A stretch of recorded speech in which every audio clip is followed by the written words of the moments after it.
Dieser 90 Kilogramm schwere weiße Pitty schockierte die Nachbarn, als er sich weigerte, die Seite seiner neugeborenen Babyschwester zu verlassen.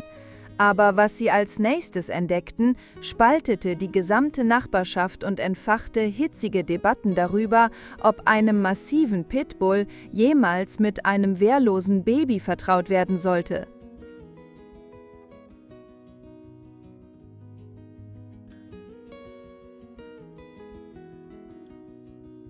Das ist nicht einfach nur eine weitere Hundegeschichte.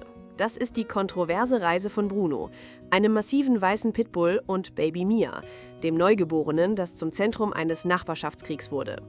Ihre Bindung wird entweder euren Glauben an Tiere wiederherstellen oder euch alles in Frage stellen lassen, was ihr über Pitbulls und Babys zu wissen glaubtet. Vor 6 Monaten war Bruno der gefürchtetste Hund in der Ahornstraße. Mit 90 Kilo purer weißer Muskulatur und stechend blauen Augen wechselten Nachbarn auf die andere Straßenseite, wenn sie ihn kommen sahen. »Dieser Hund ist eine tickende Zeitbombe«, flüsterte Frau Wagner von Haus Nummer 12. »Merkt euch meine Worte, eines Tages wird er durchdrehen.« Die Familie Müller hatte all die Warnungen gehört. All das besorgte Geflüster, all die nicht so subtilen Andeutungen, dass Bruno vielleicht zu viel Hund für eine Familie sei, die ihr erstes Kind erwartete. Aber sie liebten ihren sanften Riesen und weigerten sich, ihn abzugeben. Als Sarah Müller Baby Mia aus dem Krankenhaus nach Hause brachte, hielt die gesamte Nachbarschaft den Atem an. Überwachungskameras richteten sich auf das Müller-Haus. Besorgte Anrufe überfluteten die örtliche Tierkontrolle. »Jemand muss etwas tun, bevor es zu spät ist«, forderte Herr Rodriguez während einer Notfall-Nachbarschaftsversammlung. Aber was als nächstes geschah, schockierte alle, sowohl Unterstützer als auch Kritiker. In dem Moment, als Bruno die neugeborene Mia sah, wurde dieser massive Hund, der normalerweise mit einschüchternder Energie herumsprang, vollkommen still. Er näherte sich dem schlafenden Baby mit Schritten so vorsichtig, so bedacht, dass es war, als würde man ein völlig anderes Tier beobachten. Sein enormer weißer Kopf senkte sich, bis seine Nase nur wenige Zentimeter von Mias winzigen Fingern entfernt war. Und er nahm den sanftesten Atemzug, prägte sich diesen kostbaren neuen Duft ein. Dann tat Bruno etwas, das jeden Kritiker zum Schweigen brachte. Er legte sich neben Mias Wiege und weigerte sich zu bewegen. »Mir ist egal, was irgendjemand sagt«, argumentierte die langjährige Nachbarin Frau Chen und beobachtete durch ihr Fenster. »Dieser Hund weiß genau, was er tut. Schaut ihn euch an. Er beschützt dieses Baby.« Aber andere waren nicht überzeugt. »Das ist nur Theater«, beharrte Herr Wagner. »Pitbulls sind unberechenbar. Dieses Baby schwebt in ernster Gefahr.« 72 Stunden lang verließ Bruno niemals Mias Seite. Als die Familie versuchte, ihn zum Fressen wegzurufen, rührte er sich nicht. Als sie ihm seine Lieblingsleckerlis anboten, blickte er kaum auf. Dieser Hund, der nie zuvor dieses Maß an Hingabe für irgendetwas gezeigt hatte, hatte seinen Zweck gefunden. Und die Nachbarschaft konnte nicht aufhören, darüber zu reden. Die erste Nacht offenbarte die wahre Tiefe von Brunos Verwandlung. Jedes Mal, wenn Baby Mia auch nur das kleinste Geräusch machte, ein winziges Wimmern, einen sanften Seufz, hob Bruno sofort den Kopf. Seine blauen Augen scannten den Raum, wachsam und beschützend. Er hatte sich selbst zu Mias persönlichen Beschützer ernannt. »Das ist genau das, wovor ich Angst hatte«, sagte Frau Wagner zu jedem, der zuhören wollte. »Dieser Hund wird besessen.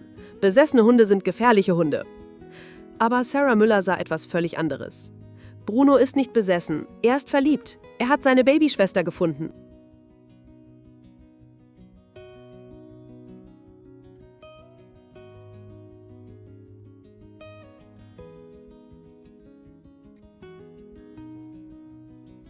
Tage wurden zu Wochen und die Nachbarschaft blieb gespalten. Unterstützer schauten vorbei, nur um die unglaubliche Bindung zu erleben, die sich zwischen dem massiven weißen Pitbull und dem winzigen Baby entwickelte. Kritiker organisierten informelle Sicherheitspatrouillen, überzeugt davon, eine Tragödie zu verhindern. Bruno schien von der Kontroverse, die um ihn wirbelte, nichts zu bemerken.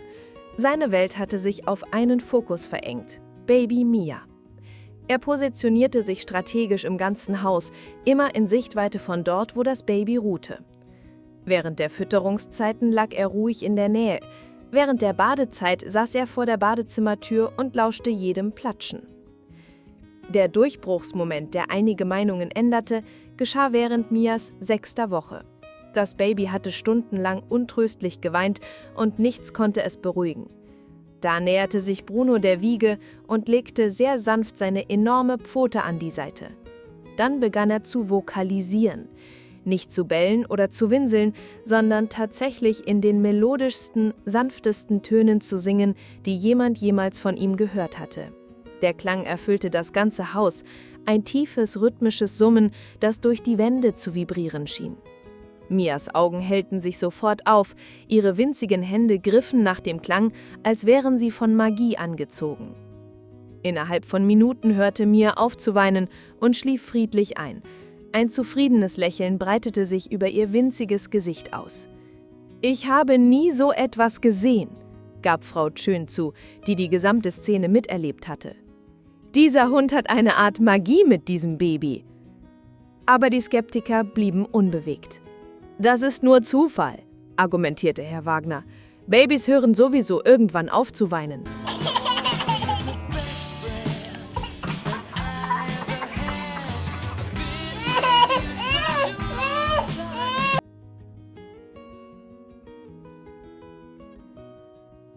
6 Monate alte Mia weinte untröstlich. Da positionierte sich Bruno neben Mias Babywippe und begann zu singen. Sanfte, rhythmische Vokalisierungen aus der Tiefe seiner Seele. Innerhalb von 10 Minuten kicherte das Baby über ihren massiven weißen Beschützer. Der Anblick eines 90 Kilo Pitbulls, der einem Baby ein Ständchen bringt, war je nach Seite der Nachbarn entweder wunderschön oder verstörend. Wenn diese Bindung euch berührt, abonniert bitte. Liebe hat keine Größengrenzen. Als Mia wuchs, verstärkte sich die Kontroverse. Wenn sie krabbelte, führte Bruno sie von Gefahren weg. Wenn sich Fremde näherten, positionierte sich Bruno beschützend. Für manche bewies das seine sanfte Natur. Für andere war es territorialer Instinkt. »Dieser Hund denkt, er besitzt dieses Baby«, sorgte sich Frau Rodriguez.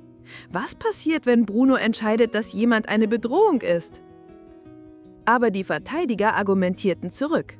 Das ist pure Liebe.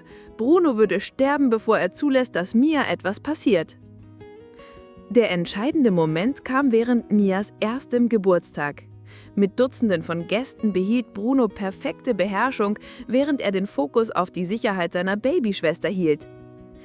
»Ich lag falsch«, gab Frau Wagner leise zu.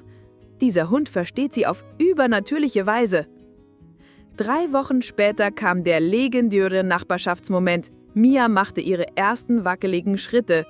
Nicht zu ihren Eltern oder Spielzeugen, sondern direkt zu ihrem 90 Kilogramm schweren weißen Beschützer.